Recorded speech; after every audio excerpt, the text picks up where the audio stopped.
Anyway, I'm Lonnie. I'm Amberlicious. And we're Untitled Nerd Network, brought to you by Infinity Flux out of Hickson, Tennessee. And this is the first one in a while, Black Mirror. It's been, holy crap, what, a month or more? Easily a month or more since we were kind of skipping around. But after watching this episode, I'm like, you know what? They really turned this one up to 11. Yeah. Because this is some of the best television I've ever seen in my life. It was intense. This episode was amazing. Emotionally intense. The episode is called Be Right Back, and honest to God, like about 10 minutes in, like I was already in tears. I was like, because I seriously, like, stuff like that gets to me. Mm-hmm. And I read the preview and I was like, oh, this is going to be pretty good. And then it was nothing like I had imagined. No, I honest to God expected a world in which like somebody died and you could like talk to them on a phone or some kind of device. Yeah. And that was it. Yeah. And maybe it might cause some issues or something. Mm-hmm. But in this one, oh, and by the way, we are running this live chat. People can drop in and say hello. We're giving legacy tokens to those who watch live. And also extreme spoilers.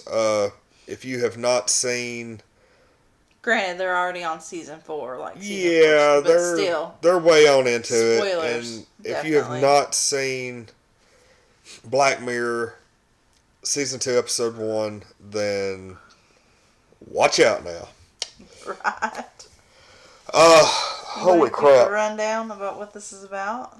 So you basically have this. I can't remember the woman's name. What's her name? I don't remember. His name was Ash. Martha. Okay. Yes. Okay, so Martha. His name is Ash, and the only reason I remember that is because Pokemon. Well, duh. And they're married, I guess. Yes. And he ends up getting, I'm assuming, killed in a car crash. Yeah, because they move into his mother's old place. Yeah. And I'm assuming she died and left it to him and yada, yada, yada. And he's going to return something.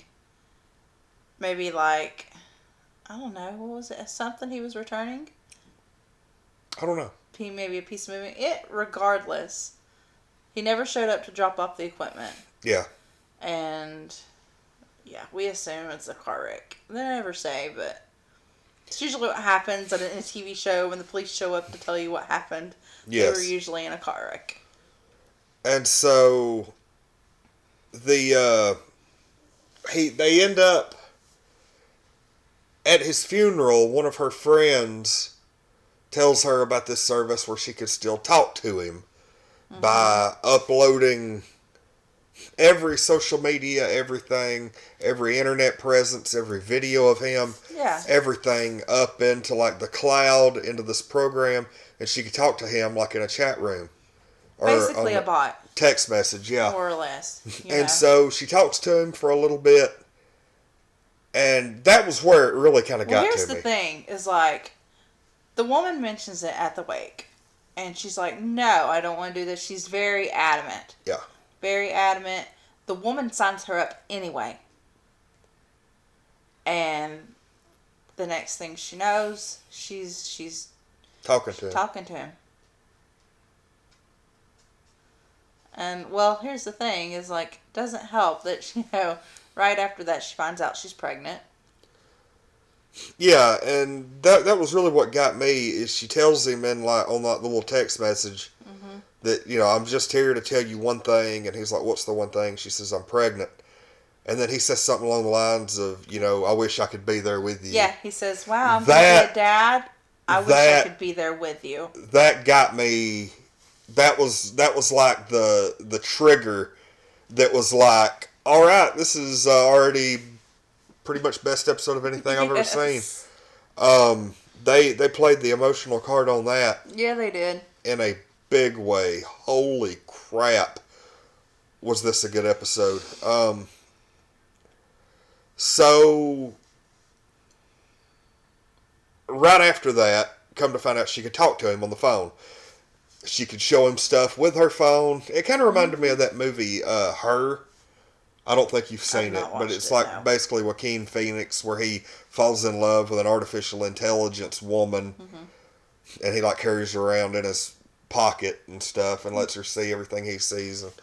But it was kind of like that, and so eventually he's like, which I'm sure is like kind of an advertisement type thing.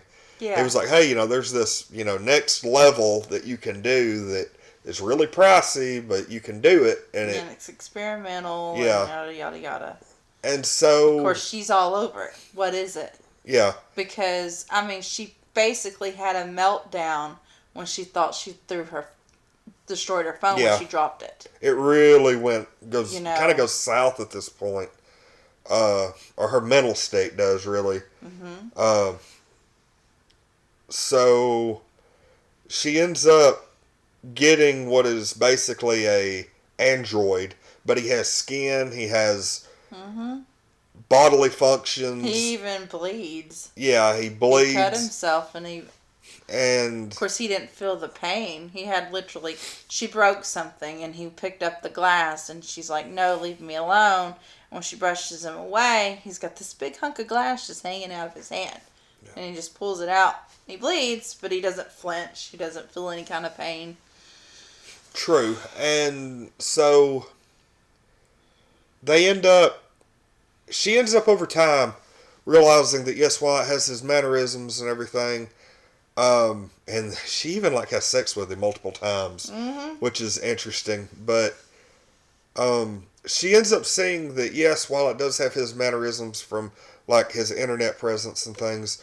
There are a lot of little subtle things that you notice with somebody that this android doesn't pick up on, and over time she just totally almost has another breakdown, and because she realizes he'll never be the full potential.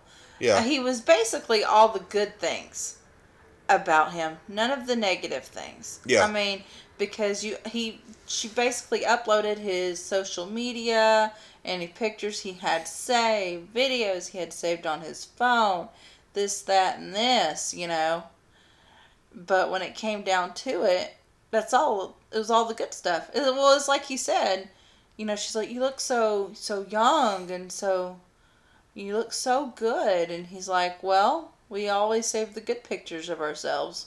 Yeah. We don't save the ones that make us look bad. And so she eventually almost has a second breakdown and decides to take him to... Well, of course, first she realizes that she can't show him to people. Her sister comes over and she makes him hide in a closet, basically. Right. And so... Because, for some people, that would just be too weird. Too much. Yeah. So she finally, after all this, decides to take him to this lover's leap type landmark, and she's going to have him commit suicide and jump off the cliff down into the ocean. And he's like, okay, I'll do it. And she's like, well, Ash wouldn't have done that. He would have struggled. He would have da-da-da-da-da. He would have been scared. Well, then the android, just has a breakdown right there and starts crying, please don't make me do this. I'm scared. I don't want to die. Da-da-da-da-da. And because she told him. Yeah. But no, I'm wondering, here's the thing. No, she told him that's what would have happened. And because his program is just wanting to please her, it did it. He freaks out and has a meltdown. And then she can't do it because he's freaking out. So you don't think that the android had any kind of sentience or no real conscience or fear, no emotion? You don't think there was anything there? Her happy, no. Because that almost seemed... He adamant... Well, yeah, he's going to make it real as possible. Oh, God. Oh. He's going to make it real as possible. How many times did he tell her throughout the episode, I just want to please you, I just want to make you happy. Authenticity is the name of the game. Yep. And so here's the really creepy part, is at the end of the show, the end of the episode, and this is... honest to God, thought that when she just screamed at him and told him to stop, that was going to be that was going to be the end of the episode. And I was like, no! No, instead the ending was kind of more fucked up. I actually wish that would have been the ending in a way. Because what happens is it flash forward to, 8, 9 years later.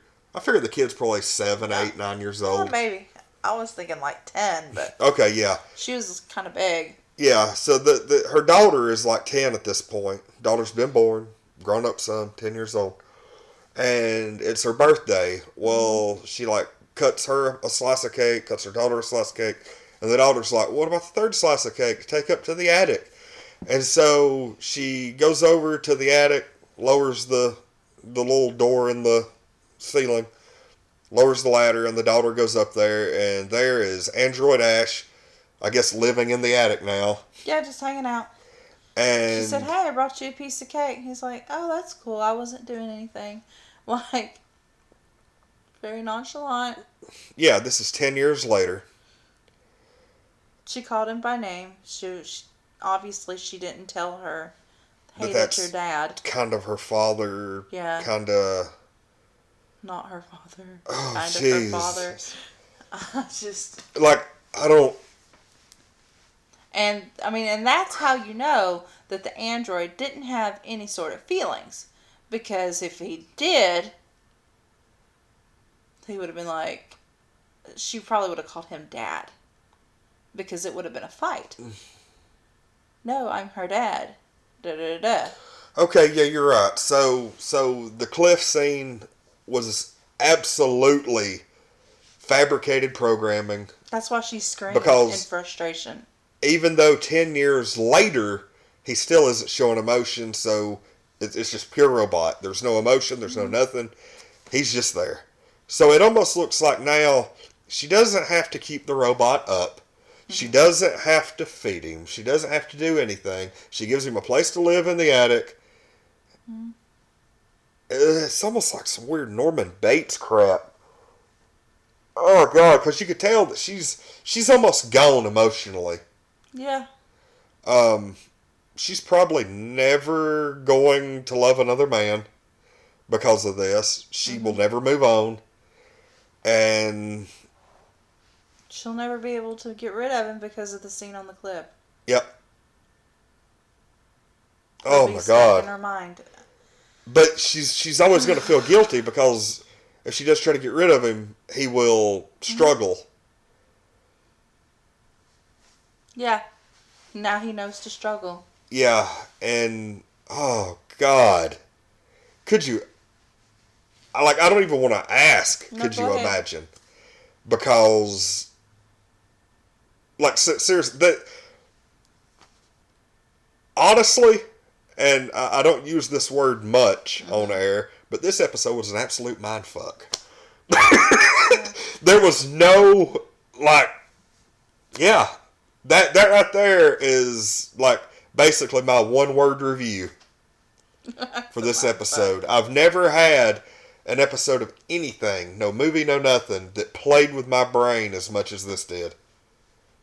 Never. And as for played the one with my emotions, I wouldn't say my brain.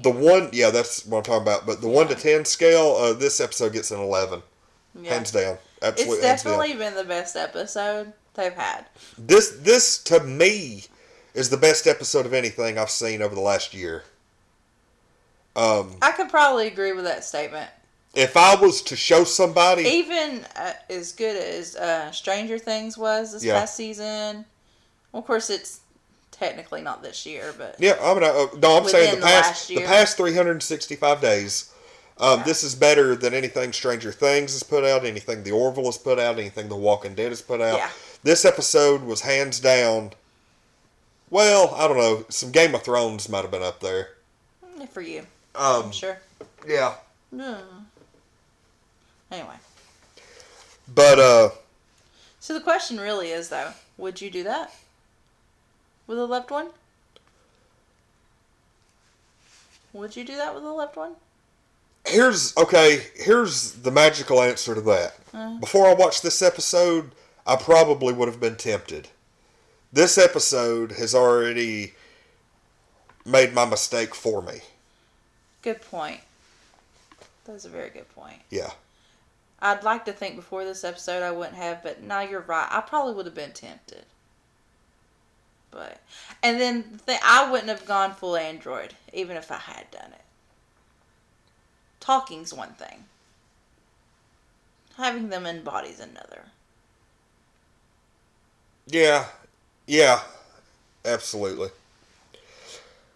Whew. Anyway. Yeah. This Let's seriously. Just wrap this. I don't want to talk about it anymore. Yeah.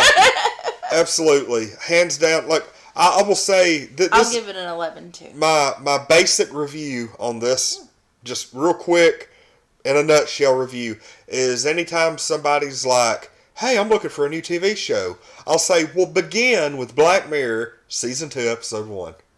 Nah. I don't know. I hate telling people that. What? To start at a different season. You could do that with this series. That's not the point, though. It's like... If you want to introduce... My OCD really bothers me. No, I know, but get this. If you want to introduce somebody to this show, would you show them the pig episode? Exactly. Would you show because them... I didn't want to watch it after the pig episode. I mean, maybe. The only other one that I would show them before this... was the last one on last season. Yeah, about recording everything. That was a really good one. And this one and that one pretty much show realistic applications of futuristic technology and how it can backfire. Stuff that on the surface... Even the one before that. Stuff that on the surface seems... oh, it's an excellent idea. Holy crap, it'll help people with their grief and da-da-da-da-da. Like, you know, the memory thing, you know, the recording everything. It's like, oh, man, that's great, you know, because if you're ever in a car crash, you know, everybody's held accountable, da-da-da-da. But then you also got to look at the really negative aspects of all that. And this does a really good job of doing the exact same thing. So, anyway, we're going to go ahead and wrap.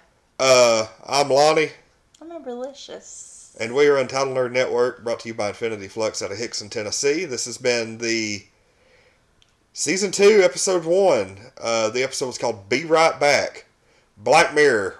One of, like I said, the best episode of anything I've seen in all of 2017 or this year. Everybody have a good rest of the night. Thanks for watching. And we will, I'll see everybody tomorrow for our noon video game stream, which is still as yet to be decided. But go vote on Facebook. Huh? Go vote on Facebook. Yeah, vote on Facebook. I put it out earlier this morning around 9, 10 o'clock. Untitled. And also remember a Nintendo Switch giveaway. Hit the subscribe button for that. And also go to unnprizes.com. And remember our Date with Single Sarah giveaway is still going on. $10 donation to the Humane Educational Society at heschat.org/donate will get you one chance to be put into a drawing to win a Date with Single Sarah. It includes a 3-day pass to Conuga, $20 at the food trucks, 5 extra entries into that Nintendo Switch drawing, and a full Saturday at Conuga with Single Sarah and some of that with the UNN crew. Everybody have a good rest of the night. Thanks for watching.